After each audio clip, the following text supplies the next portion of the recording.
একটু বুদ্ধি খাটালেই কিন্তু ঘরের অপ্রয়োজনীয় জিনিসটাকেও প্রয়োজনীয় করে তোলা যায়। খুব সুন্দরভাবে কাজে লাগানো যায়। আসলে আমাদের প্রত্যেকটা গৃহিণীরই এই সংসারটা হচ্ছে ভালো লাগার, ভালোবাসার জায়গা। আমরা এই সংসারটাকে ভালোবেসেই সংসারের কাজগুলো করে থাকি। আসসালামু আলাইকুম। আমি শিল্পী, শিল্পীস কুকিং অ্যান্ড ব্লগ থেকে সবাইকে স্বাগত জানাই। কাছে দূরে যে যেখান থেকে আমার ভিডিওটি দেখছেন আশা করি ভালো আছেন। আলহামদুলিল্লাহ আমরাও ভালো আছি। আবারও আরেকটি নতুন ভিডিও নিয়ে আপনাদের মাঝে হাজির হয়েছি। আশা করছি আপনাদের ভালো লাগবে। আর আমার এই ভিডিওটার কোনো অংশ যদি আপনাদের ভালো লেগে যায় তাহলে প্লিজ ভিডিওটিতে একটি লাইক দিয়ে ভিডিওটি কন্টিনিউ করবেন। আজকের ভিডিওটা আমি আমার কিচেন থেকেই শুরু করলাম। তো এখানে আমি বিরিয়ানি রান্না করে নিচ্ছি। আর এই বিরিয়ানি হলে তো আমার ছেলেমেয়েদের কিছুই লাগে না।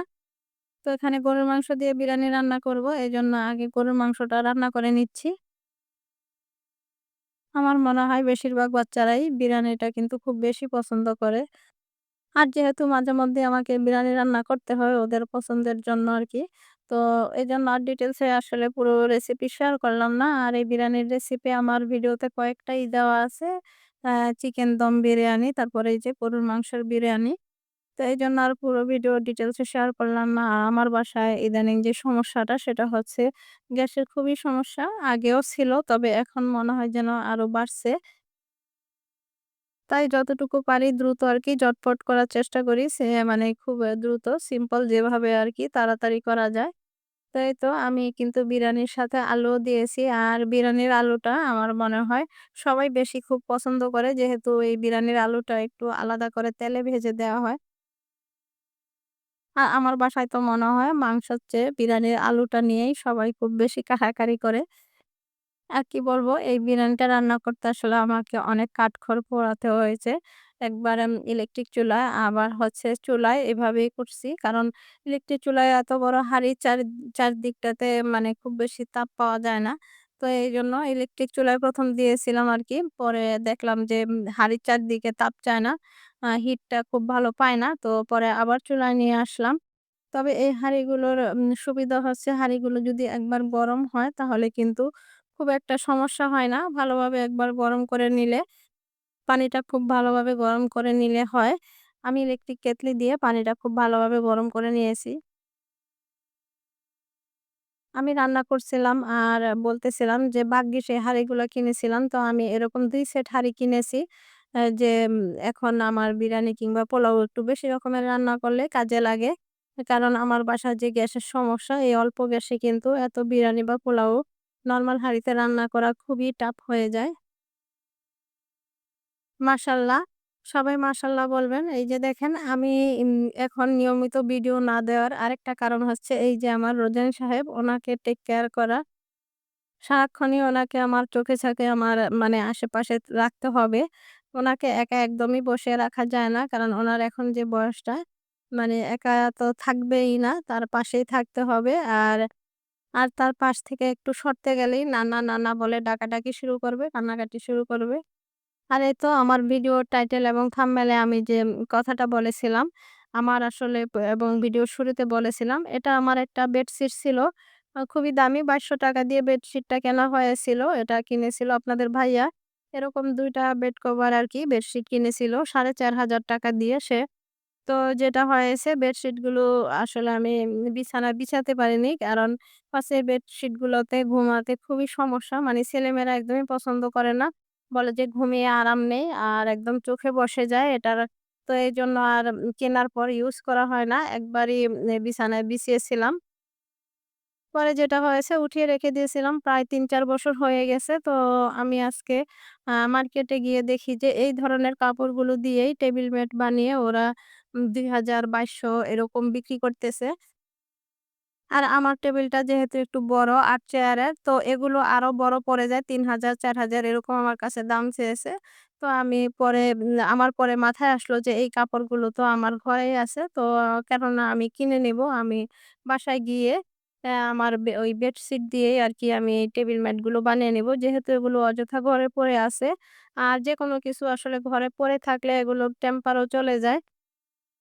আর আমরা জানি মেয়াদ উত্তীর্ণ কোনো জিনিসই ব্যবহার করা যায় না। মানে সেটা ফেলে দিতে হয়। তবে যখন এটা ঘরে থেকে এটা অনেকটা নষ্ট হয়ে যাবে। তখন দেখা যাবে যে ফেলে দিতে হবে। তো ব্যবহার না করে ফেলে দিলেও মায়া লাগবে এতগুলো টাকা দিয়ে কিনে। এই যে যেই ভাবা সেই কাজ। আমি আমার টেবিলের মাপ দিয়ে তারপরে এই যে কেটে নিলাম। আর ২ সাইডটা আমার বাসার সেলাই মেশিন দিয়েই আমি সেলাই করে নিয়েছি। এই তো মাত্র ১০ মিনিটের কাজ আরকি। আর এই যে ১০ মিনিটে কত সুন্দর টেবিল মেট হয়ে গেল। আর ২ পাশ থেকে যে কাপড়টা আমি কেটেছি এই কাপড়গুলো আমি ফেলে দিব না। এক পাশের কাপড় দিয়ে আমি আবার রানার বানিয়ে নেব এবং বানিয়েও নিয়েছি। আপনাদের সঙ্গে একটু পরে শেয়ার করব। আর আরেক পাশের কাপড় দিয়ে আমি দুটো কুশন কভার বানিয়ে নেব আরকি। একটু বুদ্ধি খাটিয়ে পরিকল্পনা করে কাজ করলে কোনো কিছুই আর ফেলা যায় না। আমাদের সংসারের সবকিছুই আসলে কাজের। শুধু একটু পরিচালনা বা একটু পরিকল্পনা করে কাজ করতে হবে এটাই। আর এই কাজগুলো কিন্তু আমি কিচেনের রান্নার এবং কাজের ফাঁকে, ফাঁকেই করে নিচ্ছি। ড্রইং রুম এবং ডাইনিং রুম দুটো গুছিয়ে নিলাম। আর আজকে ড্রইং এবং ডাইনিং রুম ঈদের আগের জন্য আমি আমার নিজের হাতে বানানো টেবিল ম্যাট এবং টেবিলের রানার দিয়েই আমার ড্রইং ডাইনিং রুমটা গুছিয়ে নিব। সাজিয়ে নেব। আপনারা অবশ্যই কমেন্ট করে বলবেন আমার হাতে বানানো এই টেবিল ম্যাট এবং সেন্টার টেবিলের রানারটা কেমন হয়েছে? এগুলো দিয়ে যে আমি ড্রইং ডাইনিং রুমটা সাজিয়ে নিয়েছি, এটা কেমন হয়েছে? অবশ্যই কমেন্ট করে বলবেন। অবশ্য যদিও আমি এর আগেও আমি আমার টেবিলের জন্য নিজের হাতেই রানার বানিয়েছি অনেকগুলো প্রায়। এই তো সাইড থেকে যে কাপড়টা বেরিয়েছে, সেই কাপড়টা দিয়ে এখন আমি রানার বানাবো। তো আমার টেবিলের উপর যে রানারটা আছে, আমি এই রানারের মাপে মানে এটার সাইজেই বানাবো যাতে আমি সেন্টার টেবিল এবং আমার টেবিলে মাঝেমধ্যে দিতে পারি। এরকম আরকি। যেহেতু আমার এই সেন্টার টেবিলটা অনেকটাই বড়, বলা যায় যে ৬ টা চেয়ারের টেবিল যতটা লম্বা হয়, ঠিক আমার এই সেন্টার টেবিলটাও অতটুকুই লম্বা। এজন্য রানারটা আমি টেবিলের উপরে থাকা রানারের মাপেই আরকি কেটে বানিয়ে নিয়েছি। যাতে মাঝেমধ্যে আমি টেবিলের উপরেও ডাইনিং টেবিলের উপরেও ইউজ করতে পারি।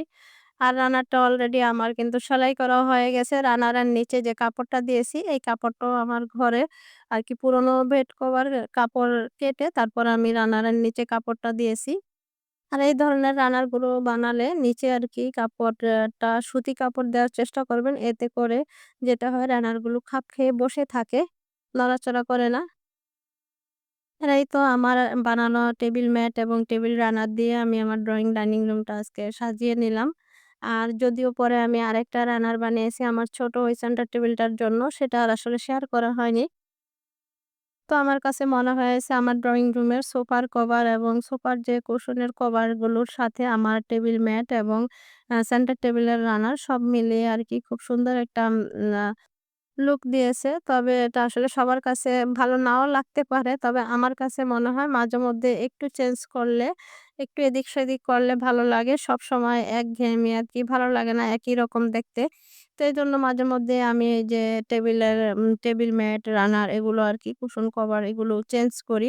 সবসময় একই রকম দেখতে কেমন একঘেয়েমি চলে আসে। তো যাই হোক এখন পুরনো সেই রিকোয়েস্টটাই করব।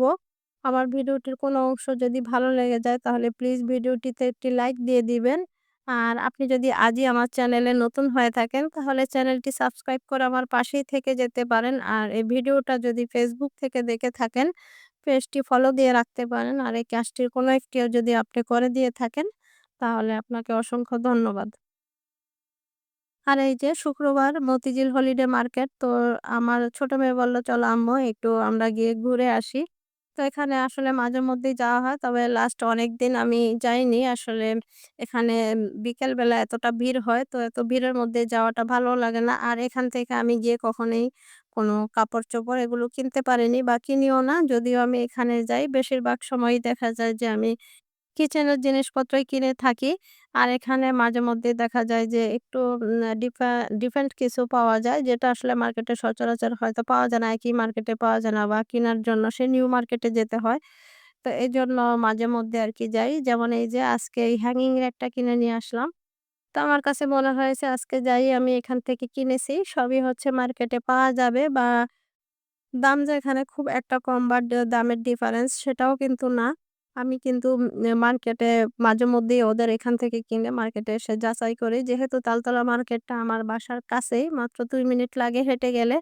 তো আমি কিন্তু মাঝেমধ্যেই কি প্রায়ই বিকেলবেলা আমি তালতলা মার্কেটে যাই। আর এখানে আমার অনেক পরিচিত দোকানদারও আছে। যেহেতু বাসার কাছে বে সবসময়ই যাওয়া হয়। তো যেটা হয় সবসময় আরকি ওই আইডিয়ালের সামনে থেকে কিছু কেনাকাটা করে এসে এখানে যখন আবার আমি দাম যাচাই করি, দেখি যে মাত্র ৳৫০ বা ৳১০০ দামের ডিফারেন্স থাকে।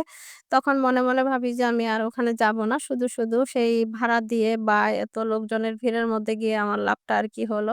তো এই যে মাঝেমধ্যে আমরা যাই আরকি। আর আমরা গৃহিণীরা যেটা হয় যে যাই দেখি একটু ইউনিক বা একটু ডিফারেন্ট কিছু পাই কিনা। এটা ভেবেই যাওয়া যে নতুন কিছু পাই কিনা এরকম। এটা ভেবেই যাই। আসলে মোট কথা আমাদের গৃহিণীদের কিন্তু সাংসারিক জিনিসগুলো কেনার প্রতি নতুন কিছু কিনে ঘর সাজাবো বা কিচেনটাকে সাজাবো এই জিনিসগুলার প্রতি আমরা বেশিরভাগ গৃহিণীরাই এক রকমের আসক্ত বলতে পারেন। এখানে আমি একটা গ্রিল প্যান কিনেছি আর একটা নরমাল প্যান কিনেছি। দুটোই হচ্ছে ২৪ সিএম। নতুন ভিডিও দেখার আমন্ত্রণ জানিয়ে আজকের মতো এখানেই শেষ করছি। আল্লাহ হাফেজ। আসসালামু আলাইকুম।